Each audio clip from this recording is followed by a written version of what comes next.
bahay na di umano ay sinangla sa halagang 100,000 pesos sa, ito matindi, sa 57 tao.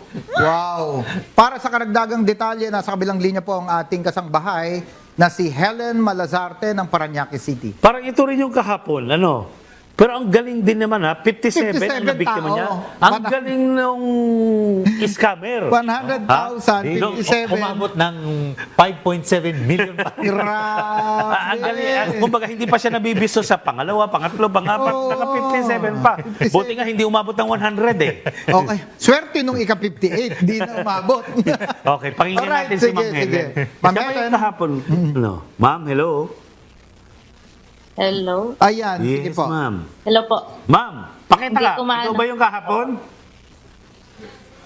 Hindi po. Kaganina lang po ako Sumbong. chat dito sa Sumbong. Ayun. Action po. Pero nakapanood ka kahapon. Nandito yung mga Opo, nagreklamo eh. nakapanood po. Marami sila kahapon. Ganyan din kaso. Oo. Yes po. At kasama ka doon. Pare-pareho po kami. Pare-parehas. Yan. So talagang Pare-parehas po kami. large scale na to. Okay, Warren. Oo nga, Oo, sir. large scale. Isang tao yung nirereklamo Sige po ma'am, ninyo. pakinggan natin ang iyong naman, version. At sino naman ang nirereklamo mo? Ang nirereklamo po namin si Erlyn Aton po, na taga rito lang din sa Parañaque. At ang agent na sila, Reina Narido at Rebelin Salamat. So, sila po yung agent na hindi po namin alam na ano na pala kami, naloko na kami na madami kaming sinanlaan. Sana. Opo, na iba-iba po ang presyo. Umaabot po ang iba 150, 250, 260, 200 sa mga ganun pong halaga. Pero yung Marami pangalan po kahapon, parang iba eh. Iba rin eh. Iba rin yun. Pero ang suspetya ko, iniiba-iba niya lang Yung pangalan niya. Pero yung Parang isa modus, Oo. isa. At baka yung iisang bahay. Pwede. Madam, Ma'am Helen, sigurado ka ba sa mga pangalan nito o may pakiramdam ka na Sigurado. iba lang ang pakilala? Sigurado po ako kasi may mga valid ID po silang ipinasa sa amin. Naku, baka Sino peke. yung Na- kahapon? Opo. Pero anong klaseng ID yan? Baka Isa naman yung gawa-gawa sa gilid ng daan. No. Ano po, hindi po kasi may mga signature din po nila eh. Hindi. Kahit Kaya naman. talagang kung sila mismo, at saka nakita po namin sila, yung itsura po nila, nakakausap din po namin sila. Pwede Kaya rin hindi ma'am rin po kami- nandun yung ID nila, mukha nila, pero iba ang pangalan. Pangalan. Or baka ninakaw yung identity. May Oo. mga ganyan po eh. So nakausap niyo po ito personal o video? Opo. Opo, nakakausap po namin sa personal yung Erlyn Aton at saka si Reina Narido po. Okay. So ma'am, nakausap niyo naman yung iba pang mga complainant? Opo, nakausap na po namin kasi ang iba po hindi pa nakaka-file. Ang dami-dami pa pong hindi nakapal. Ang nakapal pa lang po sa amin is 24 pa lang po. 24. Pero yung So- opo, yung nakita po namin yung mga listahan is ang dami na pala namin, 57 persons Wow. na po kami. Ma'am, saan po kayo nag-file ng kaso? Dito po sa may Parañaque headquarters po. So iba pa yung inirefer natin sa CIDD kahapon. Iba pa yun. Parañaque rin. Iba pa. Oo. Pero dapat, baka iisang kwan lang eh. Lugar. Alright. Kasi po meron pa pong isa yung Wilma din po daw yun na inaano nila. O kahapon. Same lang din ang Jan lang Ross, din po yung agent. tanong natin kay Ma'am Helen, saan yung address nung sinanglang bahay? Dito po sa may number 37 po, Tinis. Lopena compound po. Saan po yan? Parañaque rin? Parañaque po. Dito lang din po sa lugar namin, Port Estate. Napuntahan nyo yung lugar, totoo namang may ganung bahay. Opo. Pinuntahan po Ma'am, namin yun kasi nga po. Huwag mo pong ibababa yung kwan ha. Magpapadala kami ng picture ng ikino-complain kahapon. Action Center. Opo. Yung nag-complain dito kahapon, ipadala natin kay Ma'am Helen para ikumpara Yung mukha. mukha. Kasi baka nagpapalit-palit lang ng pangalan eh. Okay, Ma'am? Oo. Opo. Isisend namin sa iyo ngayon. Oo. Then ipagbigay alam mo sa Action Center kung parehas, di ba? Tama. So ibig sabihin, Okay. nagbabagong pangalan Pangalan. lang, Oo. di ba? Ating Helen, magkano yung binayaran ninyo na sangla? 100 po sa akin. Gano'ng kalaki po yung lote? 100K po. Ilang Hindi. square meters? Yung sa square meters po kasi hindi po namin... Kwarto isang lang room ata po eh. kasi Ano ba yung kwan? Sanla, Opo, kwarto? isang room. Kwarto lang po. Ibang klase na nga ngayon eh. Na- Kahapon, kwarto, isasanla mo. Oh. Baka may Kwarto sobra-sobra lang ng po kwarto yung yan. isinanla. May Naisasangla na pala ang kwarto ngayon. Nasa loob Ibang ng klase bahay nga ang eh. kwarto. Dala ng pamamarat. Parang Kaya, hirap nun ah. again, sa ating pong mga nanonood, sirs, ma'am, ha? Sanla bahay, sanla kwarto, o kung ano man yung isasalala, baka, alamin nyo po, baka pang 10, pang 57 na po kayong sinanlaan. Okay?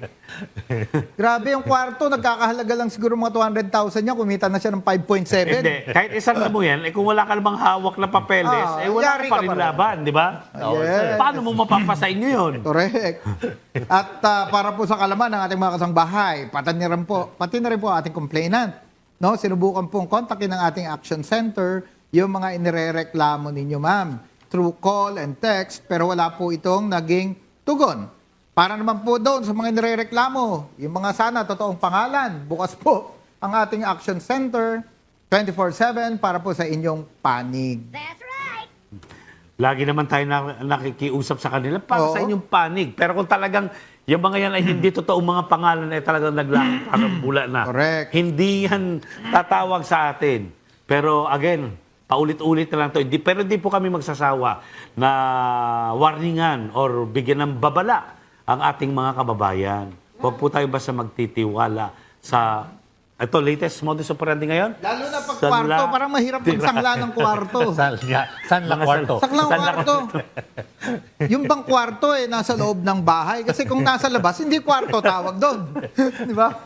Bahay yun. Hindi, kahapon po, para sa mga hindi nanonood kahapon, sasabihin daw na nagsasanla, ito yung kwarto, pero hindi tayo makapasok kasi may nakatira pa. Okay, first biktima niya ngayong oras na ito. Pangalawa, after 1 hour, may kasama na naman siya. Ito yung kwarto. Pero may nakatira pa. Pero may nakatira pa. Ay, Ganun yung iba eh. Ibang Mag-down ka na. klase. Ganun yun eh. Down ka na agad. Reserve na. Patay. Ma'am Helen, ano po ang hawak niyo na papel? Yung kahapon, may mga dokumento rin eh. Bilib din ako. Grabe. Anong hawak mo, ma'am?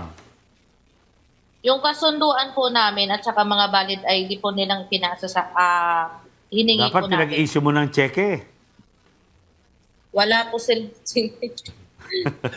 Na-excite ka, ma'am? Kasunduan po at saka yung notary na galing po sa mga sa attorney po doon sa malapit na. Magkano po ang Yun interest? po yung Kita ng 100,000 mo? 6,000 po yung monthly. Reasonable naman. 6,000. Pero still, di ba? Malaki pa rin. Oh, malaki pa rin. Anyway, meron tayong resource person, sir, para maalalayan si Ma'am Helen. Dito sa may Paranaque City Police Station, si Police Executive Master Sergeant Joel Romantico, ang Chief Clerk ng Investigation Section ng nasabing police station. Joel, Yes po sir, magandang hapon po. paano natin matulungan pala ito si Ma'am Helen? At sa mga 57 pang na biktima ng mga tao na ito? Sir, pwede ko po ba sir matanong yung sa complainant natin sir kung siya po ba yung nakuha ng statement namin dito and na-file na yung kaso dun sa parehong mga taong nirereklamo niya? Sarge Joel, marami naman nag-complain sa'yo ng the same modus operandi dyan sa Paranaque? Yes po sir, actually sir, si ma'am, isa po siya dun sa mga complainant na i-file na po ng investigator natin. Pero may reklamo kasi dito kahapon eh. Kaya dinulog namin sa CIDG. Na-dismiss daw yung mga kaso na ipinail ng Paranaque. Yung criminal case nila. Yung kasama po si Ma'am Helen as one of the complainant, schedule po as per investigator natin, schedule po ng PI nila yesterday. Okay. Ah, Meron bang mga na-dismiss na kaso dyan in the past? Sa ngayon po, wala pa po kami nare-receive ng mga kopya po ng mga dismiss sa prosecutor. Pakialalayan na lang at tingnan natin kung paano patibayin yung kaso.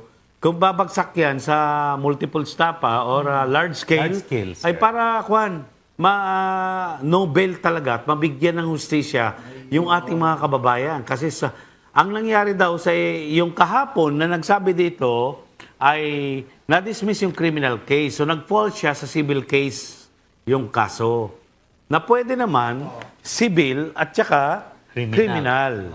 Hindi pumasok si kriminal, si civil ang Baka may kulang lang tayo sa mga sapat Evidences. na ebidensya at dokumento para mag-fall under criminal case. At saka siguro, partner, para isang bagsakan na lang, yung 57 lahat na biktima, nasa 20 plus pa lang daw yung nagsampa. Sana lahat na. De, okay na, lahat na sana. Pero that is still considered as large scale already. Ngayon, pakitibayan na lang natin yung kaso. Huwag natin bigyan ng butas na Airtight. na ma-technical na ma-dismiss ang kaso. Chief Joel Romantico. Opo sir, take note po. At Take note muna. pakifeedbackan nyo na lang po kami kung anong naging status ng mga kaso na to. Para kung kinakailangan, maalalayan kayo ng abogado, meron po tayong ipapadalang abogado dyan para maalalayan po kayo at pag-prepare ng airtight case, di ba? Correct. Para wala nang ligtas yung mga manloloko na yan. Na nagsasangla ng kwarto. Mag-ingat po kayo dyan, Sarge. Baka mamaya, pati mga kwarto ng istasyon. Alright. Kwarto ng istasyon. Ang galing May nyo, pasang- expert yun. Yan, thank you. Tukayong Joel. Pero, ano, no? Yung one, sir, yung- Police station, isasala. Ang galing mo na. Yung one, sir. Yung mga... Salamat, And, Ems, Joel. feedbackan mo na lang kami, Joel. Basta Joel, romantiko Yes, sir. talaga. Okay. Salamat, Joel Romantico. Yun. Ang ating magiting at makisig na investigador. Yeah. Dahil romantiko siya. Basta Joel, romantiko. Ayan. Pinapatawa ka lang namin, Joel, ha? Pero pakialalayan na lang ang ating mga kababayan. Sige. Ma'am Helen, hello? Namin sila. Hello? Hello po. Ma'am Helen, hinihintay ka na ni Chief Romantico. Makakapunta ka ba doon sa kanya ngayon? Nakafile na po ako eh. Nakapile. dito sa- Sige ma'am, imbitahan mo na lang yung iba pa. Manawagan ka. Anong bang gusto mong sabihin? Oo. Ayan. Sige po. Sa lahat po na hindi pa po nakaka-file, kasi sa 57 is 24 pa lang kami nakafile. 24. Sana po magkipagtulungan po na kayo para maiano na po natin talaga tong panloloko na ginawa sa ating mga kababayan. Na hindi naman po biro-biro kung na makuha ang perang ganong halaga. Kasi pinaghihirapan din po yan eh. Hindi yan basta-basta po sana Yan, nakukuha ang hindi, totoo pera. naman. Oh. Kaya sana wala po kaming ibang hiling. Sana mabigyan po kami ng aksyon o tulong na magawa ng paraan na magdusa na din po sila. Ang laki na po ng ano namin sa kanila.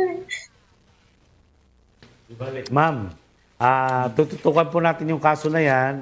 Sergeant Romantico, pakialalayan sila at mag-feedback po kayo dito kung ano na ang resulta ng pagpapile natin ng kaso. At diinan talaga natin. Kasi hindi ito yung nagkamali lang or lapses, kundi totoong panloloko, pandarambong ang ginawa ng...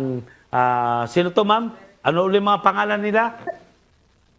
Si Erlin Suarez Atot po at saka si Reina Narido at saka po yung kapatid niyang si Revelyn Salamat. Sila po Ayan. yung mga agent ng Erlene Suarez Aton, Renya Narido, Revelyn Salamat ng Parañaque City.